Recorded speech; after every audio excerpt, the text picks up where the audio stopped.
Ending there with a powerful cartoon by Mana Neyestani. Ladies and gentlemen, we are now here back with the two brother filmmakers, Arash and Arman. They've got a little gift for everyone who's leaving. The Riahi brothers, they're doing their PR.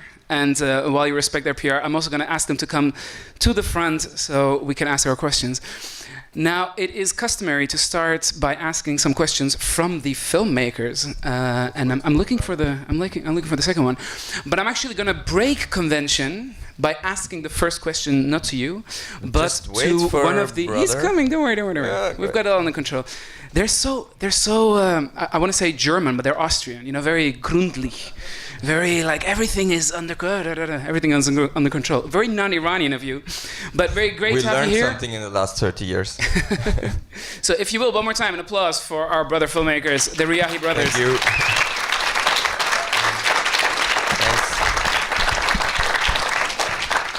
And again, don't worry, I'm going to come back to you. But before I do that, I'm just going to ask the first question to one of the protagonists of the film who's sitting right over there. So if you'll come and join us. Out. Yes. Ahmad Zaino. Mr. Ahmad.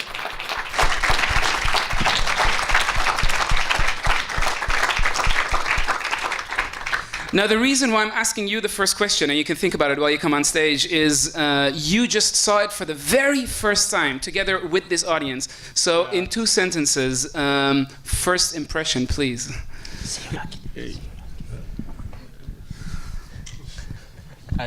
I really just want to say thanks for being here first. Towards this movie, it was the first time that I see I'm talking a lot of people about our revolution or our movement. It's really something scared me because we don't even have this chance to talk about what we're trying to do actually in Syria at the beginning, because it's not just like this violence way that we don't like it, that we just need something. It's very simple that we need our freedom. Everybody can just do anything to get his freedom. In Syria, we just start to do these small things, and we just always want to say there's always way to say that you need your freedom. There's always way. It just maybe through these balloons or these pink balls, or even there with the speakers, that we put these speakers even in governmental institutions in Syria. So we put this, and they suddenly find somebody talking about that the people want the regime to fall down, really.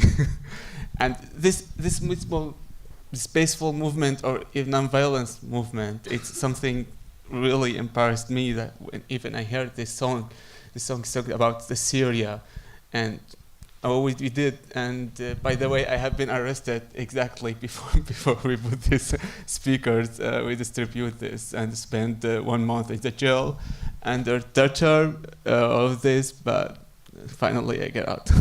Yes, one of the saddest days for him was that they prepared all the things with the speakers, and then he got arrested and he couldn't enjoy the joy of these songs in the city. It was very funny because I prepared everything. I wrote the speech that you heard here. I wrote every word. I said we just need our freedom. We need to fall down the regime. We need the power because we're the people. But we choose the song, and we mixed everything together. We prepared the horns with the battery and everything, and exactly at the day it's going to happen. And I put the map and distribute all these speakers and all around Damascus, because we want the sound to be all around Damascus. And we decide that we get this horn, and each horn, it has 300 diameters that the sound can receive. So we distribute points on all over Damascus to cover all over Damascus. And I did this map, and I talked to the people to do these things. And we just 5 people, we did it. Unless me, I was in the jail at the last moment.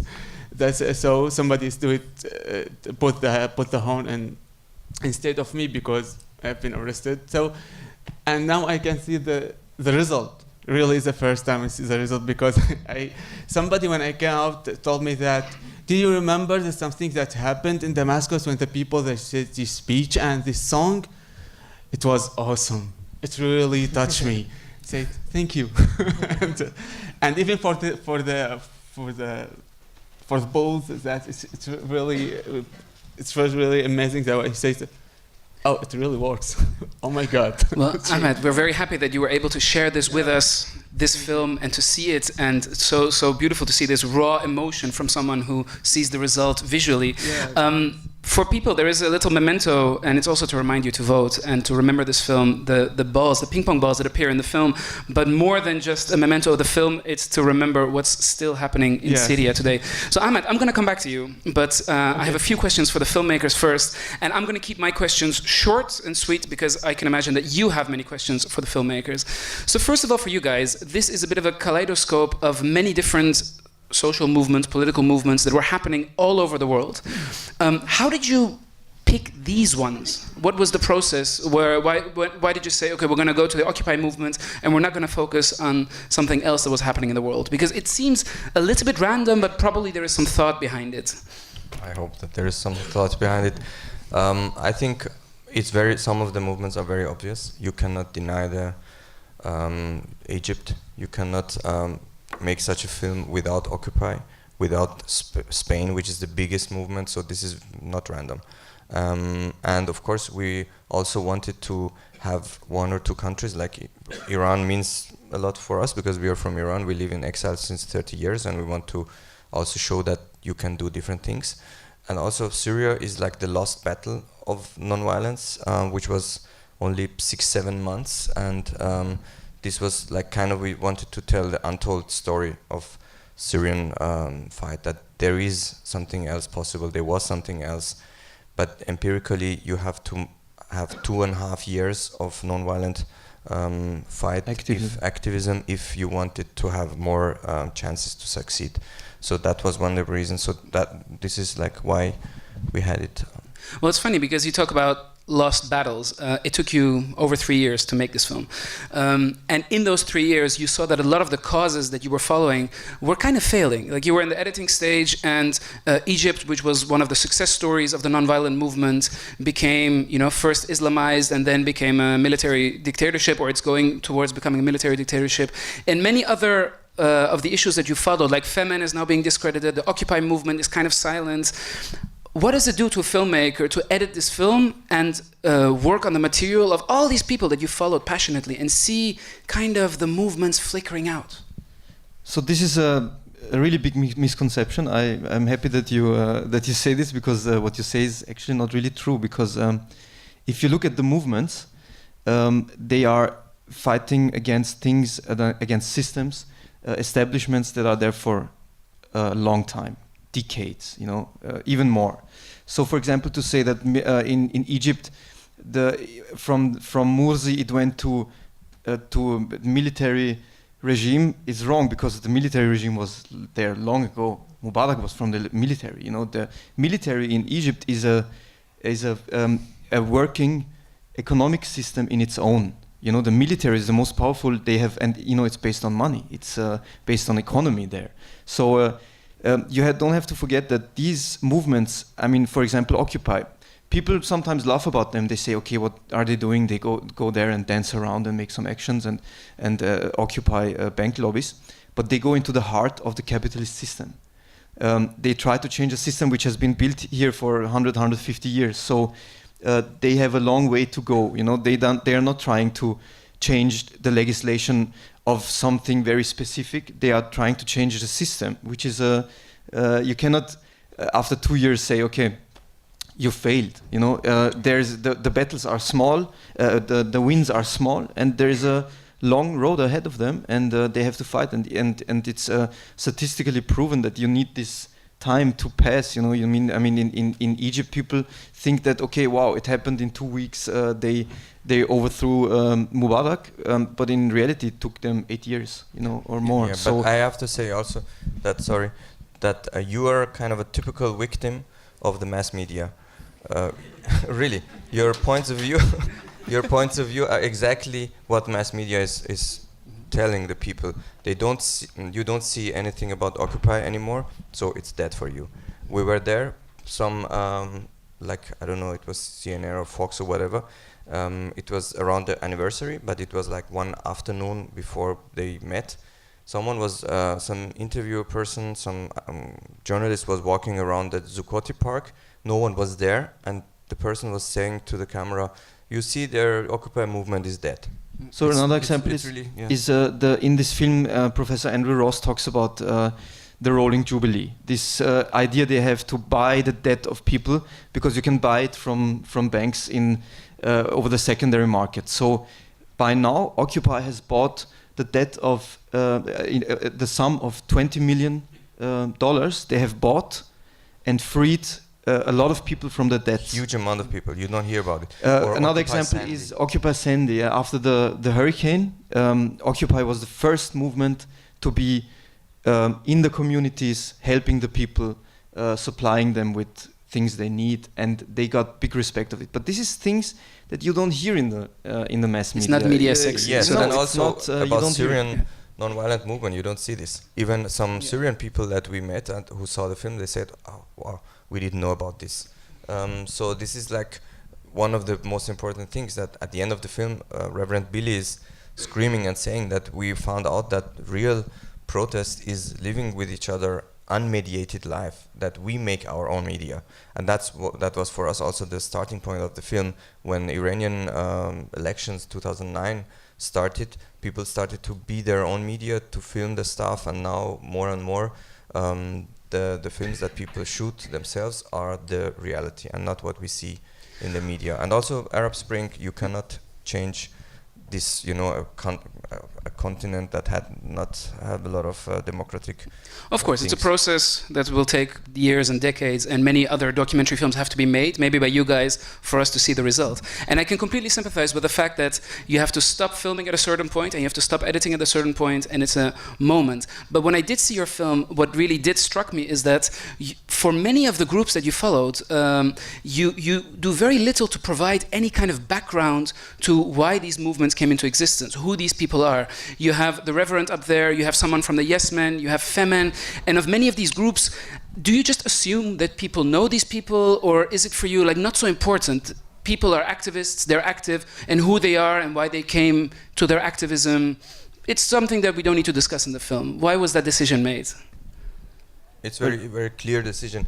It was clear from the beginning that we cannot make in 2 hours a film that is explaining the background, complete background of Occupy, complete background of Femen, all the Arabian movements, Iran, and so on and so on. So we concentrated on the tactics of nonviolent rebellion and the creative forms of resistance. So the film is like a suggestion of ideas and things, and people see that these movements are connected with each other, and everyone who is interested in going deeper into this subject, and the whole project is a cross-media project. We have a big platform, everydayrebellion.net, where you can find hundreds of videos or information about each of the movements, about different forums, about different countries that are not in the film, and people can upload their stuff, people can download checklists, different instruction manuals of rebellion in different languages and so on. So it's a growing thing, and so it's like a beginning, and everyone who is interested can go and dive into it, because our topic was the tactics and not like the discussion about it. You know that everybody knows that things are going wrong. There's many problems in the world. It's not about, we don't want to pinpoint the problems again with the film. We live in a time where people have the feeling, many people have the feeling that they cannot do anything. They cannot change anything. It's the way it is, and you can vote. I mean, it doesn't make any difference. Even if you go voting, it doesn't make any difference. So what we wanted with this film is also to show the way of empowering the people, to showing them it's activism is something, or democracy, the perfect democracy is something that is a utopia. You have to fight for it every day. You have to take part. You have to participate in a democratic state, not only by voting, but by being on the street, by fighting for it. And we had the feeling that we live in times where the people think, okay, I don't care anymore. I live my life, and it doesn't make any difference. I can't make a difference. What use is it if I go to the streets? So we had the feeling that we need to to show the people that yes, you can do something, even if it means just throwing these ping pong balls onto the streets. So that's also one of the reasons why we did the film. Well, I have a final question before I open it up to the audience. It starts with a very clear theme: non-violent resistance is the way. Even when you think that violent resistance is the way, then still, in the end, that's dead end, and non-violence is the way. There is a scene in the Hague Tribunal that was set up for the Iranians, where after decades of mourning their lost ones, finally there's a trial to talk and witness about the people who were killed by the Islamic regime. And when the final verdict was spoken, the people, they start to sing this revolutionary song. And in this song, there is actually a reference to violence, which in the subtitles you took out, where they sing the revolutionary comes down with a gun, a flower, and a bread. In the subtitle, I only read the revolutionary comes down with bread and flower. But and the reference to the gun is lost. No, this part of the song is not in the film anymore. So if you look at the film again, you will see that it's only this first part. We took it out. We took the whole part about violent out. So it's not there anymore. We shall watch the edits together again. So you can trust us. We know the song very good. We watch the film more than you. You can watch it again and you can see it. Okay. You can check it. Anyway, we have the testimonial of the witness in the beginning of the film that they make this tribunal because they do not answer violence with violence. Yeah. So using this song is, I mean, and we didn't use the song. Yeah, it's really difficult to put out violence in language. You know, language is in every aspect in economy. You know, it's always violence is so deeply rooted in the things we say and in the words we use. I mean, this is a song that was used, of course, by violent revolutions, partisan people in 30, 40 years ago. But still, it's a song, you know. No, but just basically, it's more an expression of emotion of the people at that moment. Of course, but heart to heart, as a filmmaker, you hear that and you hear the reference, and you're making this film about non-violence. What does it do to you? You're like, oh. No, don't forget, it's a documentary. The people sang the song. Yeah. So why should we some of the not people use it? Also shouted death to the dictator. Some changed that and said, long live revolution. Yeah. So it's very, very difficult to change these things in the heads of people. That's why, for example, the Arab Spring is not from one day to the other. You don't have these easy solutions because it's in the head of people. They lived with it 50, 60, 70 years in a patriarchal system that they cannot change easily. And that's what is there. And we, of course, the Hague trial, you cannot deny that it's a non-violent mastership of thing what you can do when you're in exile. So discrediting the Hague tribunal because the people are singing a song that has one word that the fighter is preparing the flowers and whatever and the pistol, I think it's wrong. No, not at all. It's we cannot change that. Yeah. If we put the song underneath of it by our own choice, then you could criticize it. And also the border between staying peaceful and getting violent is very, how do you say in English? It's a very thin line. Thin line. Yeah, it's exactly. It's a very thin line. So and it's in the humans. You know, it's. If we say, okay, make this, we made this film, and I say sometimes I'm not angry at somebody, I want to hit him in the face, I am lying, you know. And this is something. It's a utopia. If maybe one day it's this world exists without. Well, we could discuss this for hours, and I'm sure that as Iranians we will. But I want to really open it up to the audience. So. People, questions. It's a bit dark, but if we can see it. And it's important that you speak into the microphone because it's being recorded and we hear the question. So is there a microphone? Yes, there is one. There is. We had a question over there. Yes. I'd just like to ask the filmmaker how you were building this film, because the consideration of the lost battle of non-violence was Syria. Why don't you did you consider to make the contrast? I mean, you are in a way repeating the message in 2 hours with a lot of different things, but did you ever consider digging more into the 6-7 months, as we saw in the opening film of the festival, Return to Homs, where they are losing the battle of the singing, the demonstrations, and then going into militarization? Did you ever consider using it? And maybe you can comment it as a Syrian. I don't really understand the question. Do you ever consider to do what? To I mean go more into the 6 months of the beginning of the revolution? No, when it turned out to not to being a non-effective protest, when it got militarized, the protest. That's a very good example of showing when it's not functioning, maybe. Did you ever consider that deeply? I mean, this is in a way a little repetitive of the one message. That's the failed message. That's also a contrast. Don't be so polite, guys. Start answering. First you and then you. Yeah, you know, like as you could see, it's a kaleidoscope of different movements. So we had a different, you know, level of amount of time for each of it, and we tried in this short time that we had for each movement, try to give a glimpse of that the fact that people did it, even if we don't see it in the mass media. So or also I don't know better if to it say answers your question. I think it's better to say that we filmed in the countries. We had the different movements, and then in each country we had something was crystallizing focus for us. You know, we saw, okay, the focus in Madrid would be, or in 15M, Indignados would be the community and the social network, the real social network of people that what they can reach together as a community, because the neighbors help, and you know, these things. Then in Iran it was the small acts of resistance in a very repressive regime. How can you, even if you're threatened with death and torture and whatever, how can you know that after some time you had these focus points in each of the stories. And in Syria, it was for us very clear that, hey, there was this started as a non-violent movement. Of course, you could say we could have went more into, okay, when was the turning point from the non-violence to the violence back?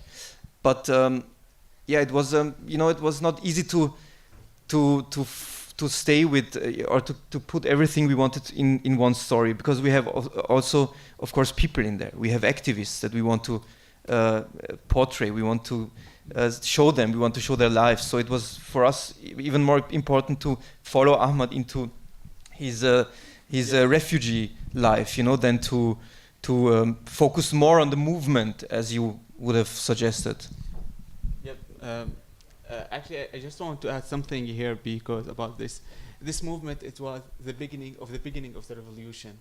It's exactly after the first demonstration in Syria happened in 15 March.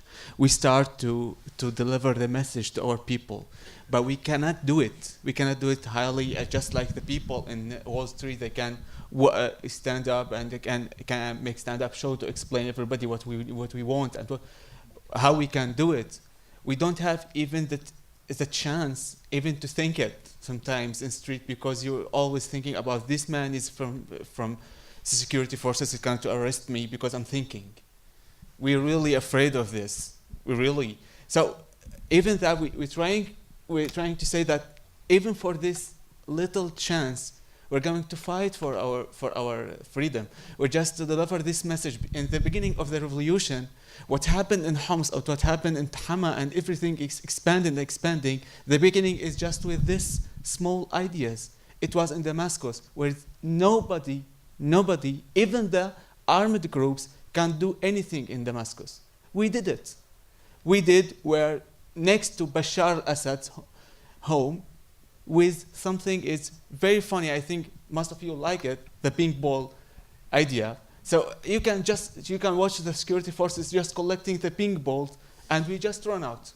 This is the beginning of this very non-violent movement. We're trying to do the impossible things. We did it with the balloons and with this. And what's happened to the people that just show this acting of, oh, what these guys are doing, it's brilliant. That's what we did. I can understand it's little than the biggest things that happened at Homs. Maybe the people are demonstrating thousands and thousands of people, but how it was started? It started with these small ideas. Well, I'm gonna move on, because we only have a few more minutes after this well-deserved applause. We have time for 2 more questions, especially if they're short and sweet. We have a finger over here, so maybe if you can jump, dive. In the back, someone was first. We didn't see that person. Okay, we're going to do you and then the person in the back. I have two questions, but they're both very short. One is, does it worry you that after Otpor, many of these movements are being funded by especially the United States government? And does it corrupt these kind of movements these days? Do you think that? And my other question is coming from Iran, and you're from Syria. We're very good friends. Yeah, of course, of course. But don't you fear that the thing that happened in Iran after the revolution and these movements against the Shah, the religious forces taking over, would happen in Syria? Or do you have advice or ideas about how to not have that happen? The problem is always with this: if you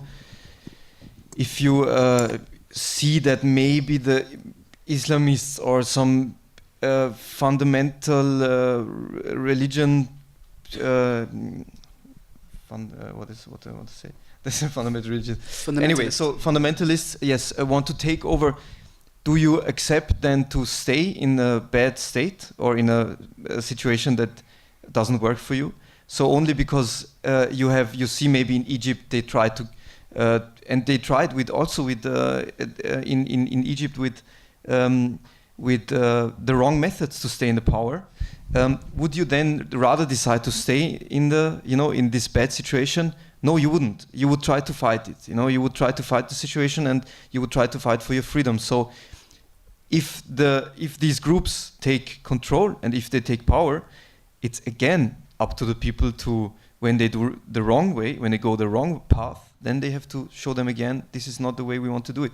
And remember, before the military put down Mursi, which was obviously a mistake, you had the biggest demonstration, the biggest protest in the history of mankind on the streets of Tahrir, on the streets of Cairo.